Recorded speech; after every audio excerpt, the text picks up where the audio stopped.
Rismon Sianipar ini juga merupakan tersangka fitnah ijazah Jokowi dan Rismon akan menuntut Polri 126 triliun. Hal itu akan dilakukan Rismon jika polisi tidak bisa membuktikan tuduhan dirinya memanipulasi ijazah Jokowi. Masalah siap atau enggak, ya harusnya penyidik yang harus lebih siap untuk menuduh kami mengedit atau merekayasa. Ya, mana yang kami rekayasa? Kalau itu tidak terbukti nanti saya berencana untuk menuntut kepolisian sebesar 126 triliun rupiah. 1 tahun anggaran kepolisian. Jadi jangan sampai tuduhan itu adalah tuduhan tanpa basis ilmiah. Apa yang kami lakukan, ada itu namanya ilmunya, ya digital image processing. Jangan sampai ilmu tersebut jadi ilmu terlarang. Memproses citra digital atau video digital bukan berarti merekayasa atau mengedit. Itu berbasis algoritma, ya. Yang kedua, saya yakin kecepatan penanganan atau penersangkaan ini berketepatan dengan memang gerilya kami dalam membongkar, ya, terutama kepulangan dari Pak Roy Suryo dari Sydney. Bertepatan dengan pemeriksaan Roy Suryo CS, puluhan orang yang mengatasnamakan Pemuda Patriot Nusantara menggelar unjuk rasa di depan Polda Metro Jaya. Mereka ini mendesak agar polisi segera menahan tersangka Roy Suryo CS.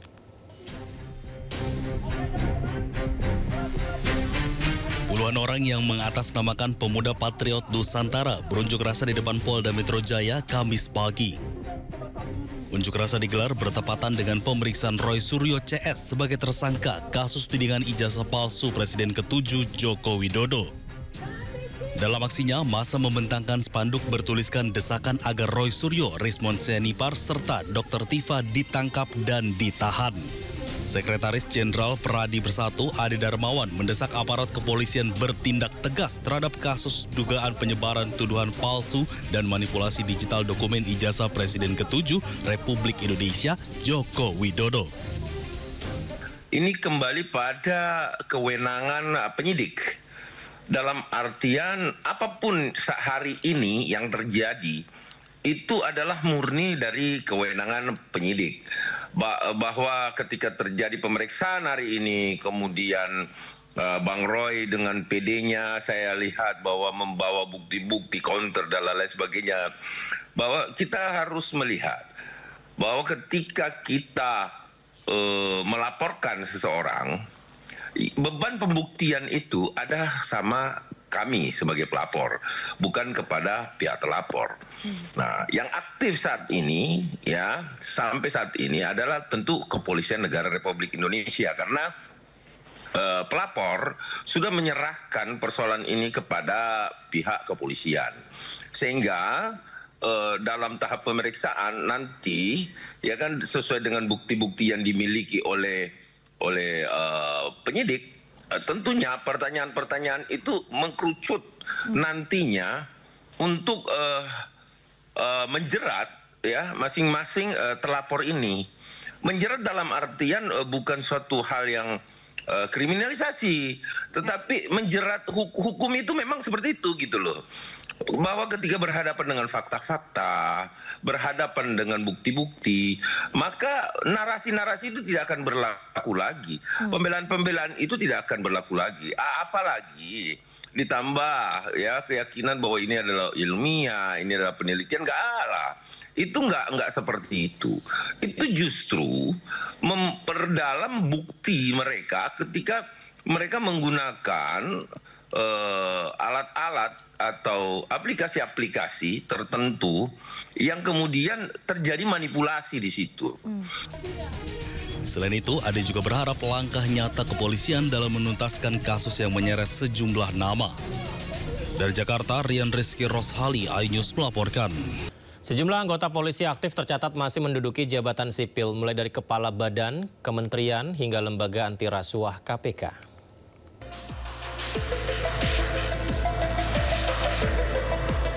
Berikut ini daftar polisi aktif yang masih menduduki jabatan sipil.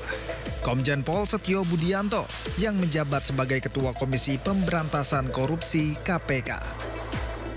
Komjen Pol Rudi Herianto Adi Nugroho yang menjabat sebagai Sekjen Kementerian Kelautan dan Perikanan.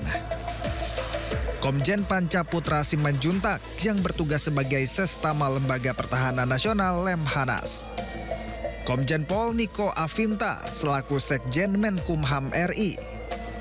Komjen Pol Martinus Hukom selaku Kepala Badan Narkotika Nasional BNN. Lalu ada Komjen Pol Albertus Rahmat Wibowo selaku Kepala BSSN. Berikutnya Komjen Pol Edi Hartono selaku Kepala Badan Nasional Penanggulangan Terorisme BNPT. Irjen Pol Muhammad Iqbal menjabat sebagai Inspektur Jenderal Dewan Perwakilan Daerah DPD RI. Komjen Pol Puji Prasetyanto Hadi sebagai Sekjen Kementerian ATR BPN. Dan Komjen Pol Lotaria Latif yang menduduki jabatan Direktur Jenderal Perikanan Tangkap KKP.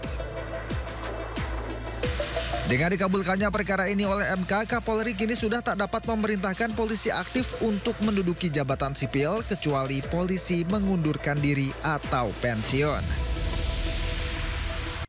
Usai menjalani pemeriksaan selama 9 jam, Roy Suryo CS tidak ditahan dalam kasus tudingan ijazah palsu Joko Widodo. Roy Suryo CS tak ditahan usai mendatangkan saksi dan ahli.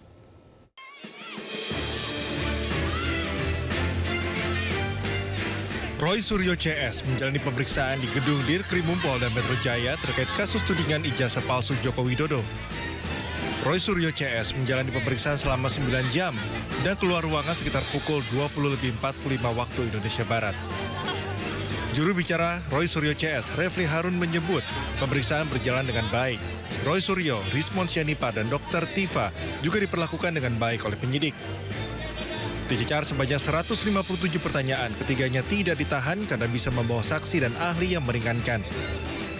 Refli menilai dengan tidak adanya penahanan membuat Roy Suryo CS bisa lebih produktif dalam berkontribusi di ruang publik. Sangat terpaksa, tidak akan ada press conference dari ketiganya. Jadi cukup saya yang mewakili kepentingan mereka bertiga dan alhamdulillah paling tidak hari ini mereka tidak ditahan. Padahal kita tahu pasal-pasal yang dikenakan ke mereka ancaman hukumannya sampai 12 tahun. Yaitu pasal 35 Undang-Undang ITE.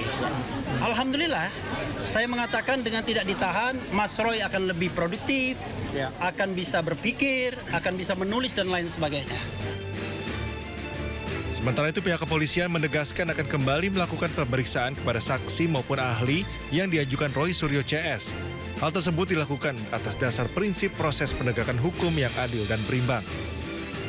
Kepada ketiga tersangka, kami perbolehkan untuk kembali ke rumahnya masing-masing. Kenapa demikian? Karena ketiga tersangka mengajukan ahli dan saksi yang meringankan. Tentunya dalam hal ini kami sebagai penyidik harus menjaga keseimbangan keterangan dan informasi sehingga proses penegakan hukum ini adil dan berimbang.